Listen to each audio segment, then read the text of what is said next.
Is Indonesia a tolerant country? Millions voted in regional elections seen as a test for pluralism.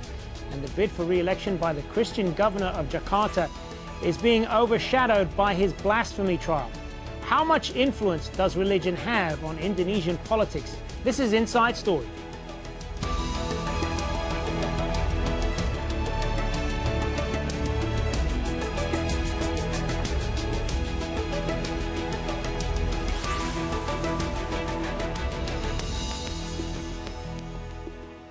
Hello and welcome to the program. I'm Hazem Sika. Local elections in Indonesia are usually just that, local. But this year, all eyes are on Jakarta. The polarised vote in the capital is being seen as a test of secularism in the world's third largest democracy. Governor Basuki Tjahaja Purnama, also known as AHOK, hopes to stay in office, but he is on trial for blasphemy. His opponents say he is not fit to lead the Muslim-majority city as a Christian. So is the election being determined by politics or religion? We'll get into that with our guests in just a moment, but first, Step Vassen reports from Jakarta. The moment of truth for AHOK. Millions of voters in Jakarta decide if the Christian governor of the capital will be re-elected, despite being on trial for blasphemy and a divisive election campaign based on religion. Some supporters return from abroad or cancel their travel plans to take part. I don't want to lose my vote for AHOK because he's been attacked from all sides with all kinds of issues, religion and ethnicity. So we have to help him. Others voted for one of his two Muslim contenders, mainly for former Education Minister Anies Baswedan. According to my teaching of my religion, I have to vote for a Muslim. It has been a polarizing election here for the highest office in Indonesia's capital, and with religion playing an unprecedented role, many fear that the outcome has not only been determined by the quality of the candidate, but also by his beliefs. With around 10 million people, Jakarta is one of Asia's most densely populated cities. The capital battles yearly flooding and daily traffic congestion. Before AHOK's blasphemy trial, his approval ratings for tackling problems was more than 70%. A leader for Jakarta can be of any religion or ethnic group. What people really want is that he listens to what people want. To win the first round, a candidate needs more than 50% of the vote. The official results are expected in 2 weeks. Elsewhere, tens of millions of Indonesians voted for their regional leaders. But the focus is on Jakarta, because the election in the capital is seen as a test for where Indonesia is heading as a multi-religious nation. Step Vassen, Al Jazeera, Jakarta.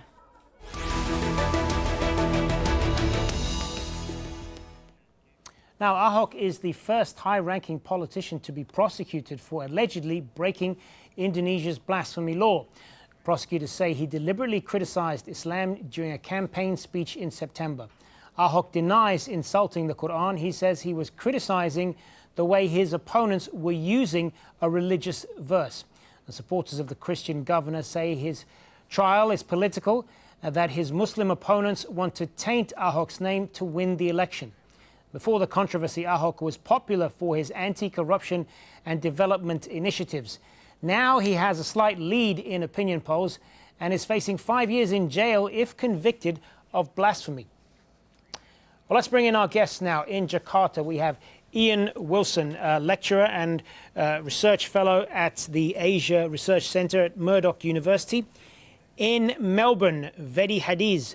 He is a professor of Asian studies at the University of Melbourne and is joining us from there via Skype. And also in Jakarta, we have Wirawan Adnan, a supporter of fatwa from the Indonesian Council of Ulama. Good to have you all with us, gentlemen. Ian Wilson, it's fair to say this is a defining moment in Indonesia's history? Well, in some respects, this is a playing out of forces that have been around for quite some time. It's a mix, I guess you could say, of an emergent conservative Islam, but also it's dovetailing with other conservative political forces who've in some ways quite cynically used this blasphemy case as a means of creating a wedge form of politics for this election. So it can play out rather than discussing, the very deep structural problems that Jakarta's facing and nuanced policy approaches to that. Instead, turning the elections into essentially a vote over pluralism versus a kind of conservative religious identity. So in some respects, there are deep implications ahead for this if the blasphemy charges stick with AHOK and his undoing in political terms. It's undoubtable that this will be used again by conservative Muslims, but also by the other elite politicians who've supported or pretended at least to play along with this kind of game as a means of gaining power. Vedi, Hadiz, do you think this election is exposing the religious and racial fault lines in Indonesia? Well, I think what the elections is showing is that the ideas of what have been up to now fringe groups are becoming mainstreamed in the political discourse. And this does not only reflect the rise of influence by these groups on their own efforts or on the merits of their own efforts, but because there is a convergence between their interests at the moment and the interests of specific elites. So it is really these elites mobilizing these Islamic groups, in street demonstrations and so on, that have actually brought their ideas more firmly into the national political discourse.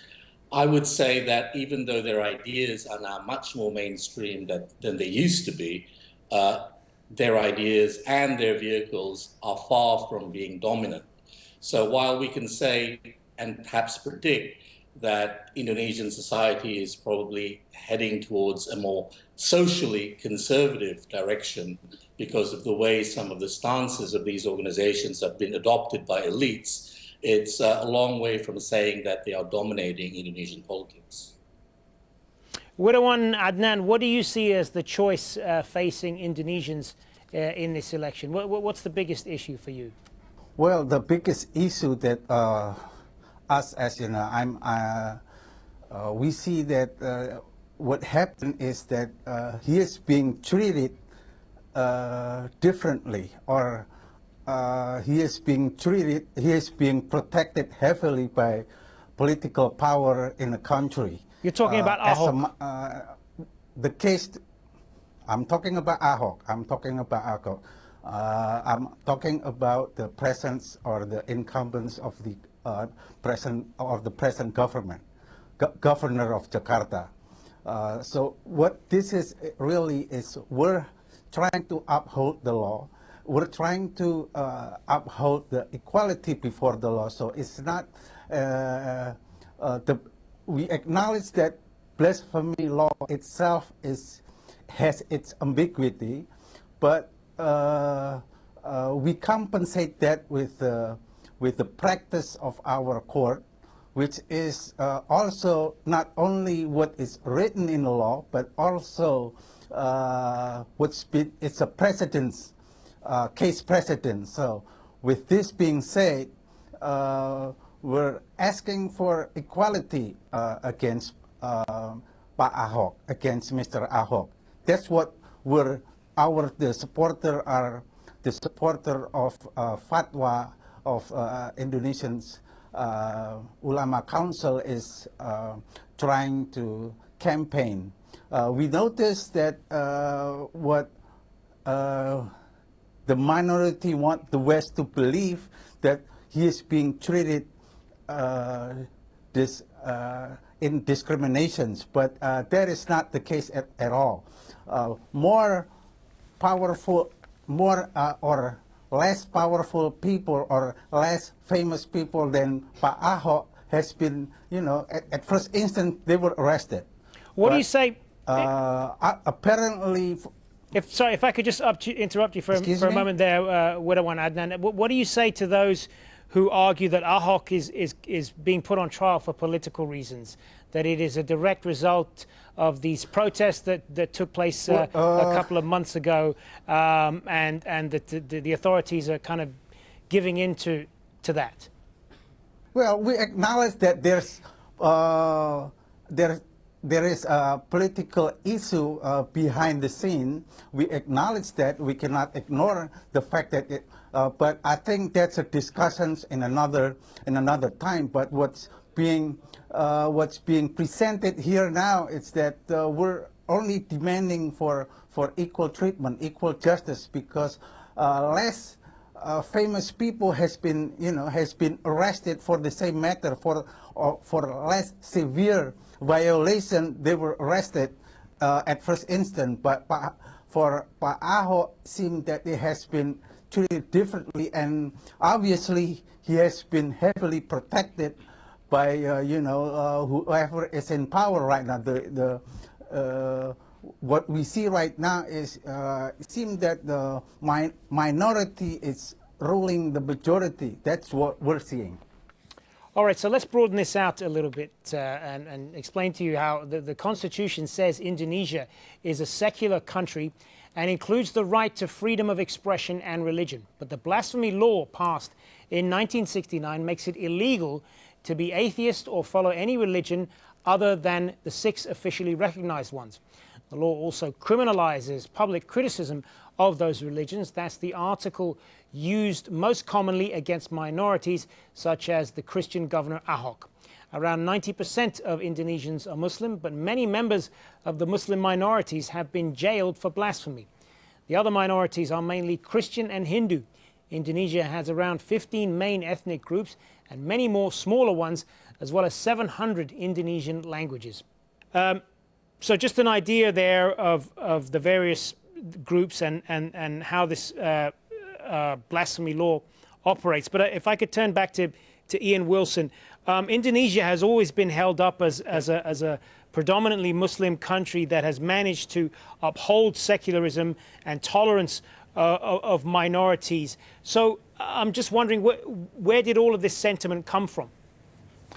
Well, I mean, you need to put this, I think, in a couple of different perspectives. If you look at everyday life, pluralism in Indonesia is a lived reality in most parts of the country, including in a city like Jakarta. You have any number of ethnic groups, different religious backgrounds, interacting, working together on a daily basis, and there's a relative lack of conflict along those lines. But you have certainly seen in the last few years, again, I think at times quite cynical targeting of minority groups, and also in this case of AHOK, clearly groups that are well aligned and have well established links to particular political factions are pushing this blasphemy case as a political weapon, very expedient in terms of focusing on the governor at a time when the elections were coming up, as a means of creating a divisive line. So the danger with something about blasphemy law is its looseness in terms of interpretation and how it can become very much a tool of politics and a tool of power that can be used at specific times. So again, this is drawn out in some ways. You could argue less a problem or a challenge to pluralism in Indonesia than a challenge of the kind of vulnerability of these kinds of laws that are in place to political manipulation. And I think that's what we might be seeing at this point in time when it comes to AHOK as well. But also when you look at the ways in which groups which, as Vedi had said earlier, that have been on the fringe, such as the Defenders of Islam Front, who've long targeted religious minorities, particularly minorities within Islam itself, such as Ahmadiyya, using this as a kind of a wedge issue to try and build their own profile and to build their own power. So in some respects, I would say that on a day-to-day level, pluralism is actually still very strong in Indonesia, but these blasphemy laws themselves are very open to political manipulation, and particularly by fringe and, I guess you could say, far-right groups that use them to increase their own profile and their own political leverage. Vedi Hadiz, just talking for a moment about AHOK, he's been criticised for having a very kind of combative, confrontational style of governing and been called very brash. And what do you say to those who say that he has to bear some of the blame for the backlash against him? Well, certainly his brusque manner hasn't helped his situation. On the one hand, it is his assertiveness and his aggressiveness and his willingness to confront the lethargy of the Indonesian, or specifically the Jakartan bureaucracy, in order to get things done that made him popular in the first place. A lot of Jakartans will tell you that in the months in which he has not been the actual governor, there's a temporary governor taking his place during the electoral campaign, will tell you that the services provided by the Jakarta governmental apparatus has deteriorated greatly just within a couple of months. So it's part of the package of AHOK, really. But within the realities of Indonesian politics, and I think this is a lesson that AHOK has had to learn in a very, very hard way, is that he has to be able to control his commentary, the way he says things, the way he conveys his opinions, and to whom he does so in a much more controlled and diplomatic way. It is likely that it is true that he would not be in the situation that he is now if he would have just exercised a bit more self-control in the way that he said things. But having said that, if you look at the video clip that is being used as the entire basis, really, for the case about him, everybody agrees, even the person who put up the video on YouTube, that it's been doctored. So, there is a question as to whether he did actually say the things that he's been accused of saying. Now, the core matter is really whether he said the word that means used by, meaning used by political elites to attack him. So if he did use the word used by, or the phrase used by, he wasn't attacking the Quran, but he was attacking the people who are using Quranic verses to try to attack him or to diminish his attractiveness to the Jakarta electorate. Now, this is 2017. We're a democracy. Indonesia is a democracy. It's what, the 16th largest economy in the world. It's got all these ambitions about being modern, about producing 40,000 PhDs in the next 20 years and so on. And we're arguing about whether somebody used the phrase to be used or not. All right, let's put that. Is just something that brings us back to. I want to put that then to Wirawan, Adnan, this issue of the video and the fact that it may have been edited and whether people are making too much of it. First of all, about the blasphemy law itself, if anything, we acknowledge its ambiguity in the language, but it's there. It's not to suppress the minority. If anything, is on the contrary, is to protect the minority. What has happened to the AHOK case is that, there's a minority insulting the majority, and he seemed to be getting away with it, And about the blasphemy law itself, it's been practiced, and it's not only based on a written law, but also based on a case precedents, and the case precedent itself, it has been, it's been proven, it's been fair, it produces fair verdicts in the past. So for Pa AHOK itself, it clearly, what he said was an insult to the Quran. Only if he, he just sincerely apologized, maybe all this, developing protests will not, we would not see that. But he did not, he chose, to fight that he did not mean what he said, things like that. When the police was trying to investigate, he asked for fatwa, which is fatwa is some sort of religious opinions from the Indonesian's ulama councils, and when the fatwa was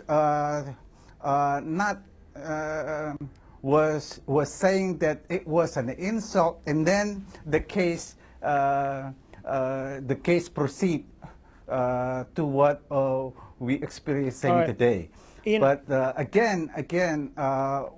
All right, Ian Wilson. I mean, the governor's job, the Jakarta governor's job, has often been seen as a stepping stone towards the presidency in Indonesia. And as we know, AHOK is a supporter of the current president, Joko Widodo.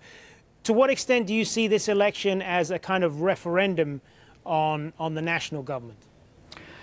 Well, I mean, there's certainly elements to that. And again, if we look at the forces that have really aligned against AHOK politically in this election, but they've also, been pushing for this blasphemy case to go ahead, and also basically assuming that he'll be found guilty of this. It includes people such as Prabowo Subianto, who ran against Jokowi in the presidential elections in 2014, and is backing Anies Baswedan as the gubernatorial candidate running against AHOK. So in some ways you can see this national politics playing out at that level, where you have aspirants for the presidency shaping up in this gubernatorial contest, and also shaping the sort of the discourse that's going to go around it. So I mean, there's certainly, whatever happens in Jakarta is always seen as reflective of national politics. National government is based here. It has implications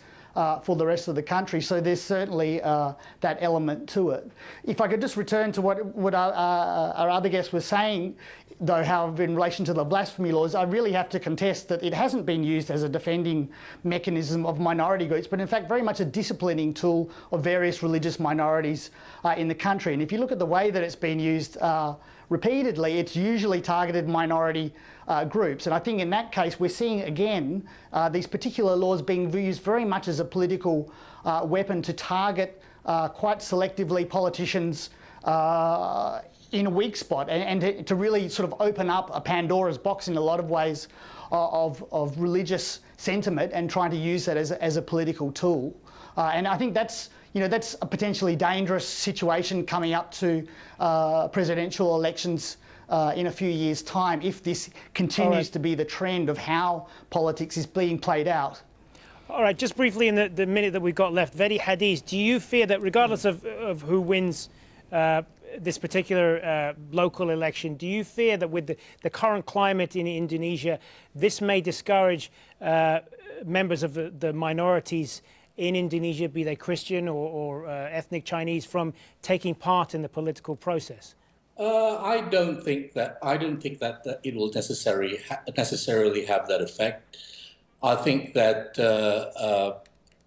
there are many vehicles and opportunities for people of minority backgrounds to be involved in Indonesian politics right now. The thing is that they often have to be bedfellows of the same sorts of groups that are right now manipulating the Muslim groups.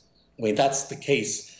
That is the paradox of Indonesian politics. I mean, whoever you're seeing fighting each other at the moment, they could be bedfellows in the next election somewhere else. And that is really one of the things that is actually the main problem of Indonesian politics. That is that the followers of the FBI and all that are actually being used by people that I call the oligarchy within Indonesian politics, who control the institutions of Indonesian democracy, are able to use public sentiment and civil society groups in order to maintain that is going to have to be the last word. We've got to leave it there. Thank you very much, all three of you. Ian Wilson, Vedi Hadiz, and Wirawan Adnan, thanks very much for being on Inside Story. And thank you for watching. As always, you can see this program again anytime by visiting our website, aljazeera.com. And for further discussion, go to our Facebook page. That's facebook.com/AJ Inside Story. You can also join the conversation on Twitter. Our handle there is @AJ Inside Story. From me, Hazem, Sika, and the whole team here, bye for now.